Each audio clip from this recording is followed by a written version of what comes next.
آج تک ہم پہ الزام لگایا جاتا ہے یہ جو شیعہ ہیں ان کا دین اسلام سے کوئی تعلق نہیں ہے۔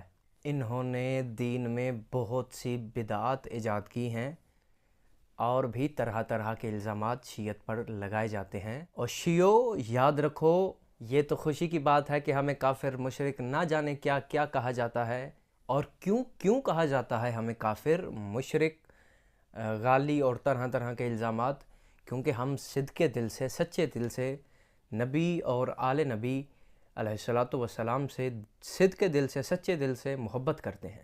ہمارا قصور صرف اتنا ہے کہ ہم آل محمد سے محبت کرتے ہیں، آل محمد سے مودت رکھتے ہیں، اور ہم آل محمد کو اسی طرح سے مانتے ہیں جس طرح سے آل محمد کو ماننے کا حق ہے۔ تم جتنے بھی الزام لگاؤ ہمیں کوئی فرق نہیں پڑتا، ہم پھر بھی آل نبی کا تذکرہ کرتے رہیں گے، آل محمد سے محبت کرتے رہیں گے۔ اور اسی لیے امام شافعی فرماتے ہیں، آپ کی فقہ کے بہت بڑے امام کہتے ہیں کہ اگر آل محمد سے محبت کا نام، آل رسول سے مودت کا نام ہی شیعت ہے تو جان لو میں شافعی سب سے بڑا شیعہ ہوں۔ صحابی بھی شیعہ، تابعی بھی شیعہ، اور اب تو امام شافعی بھی شیعہ۔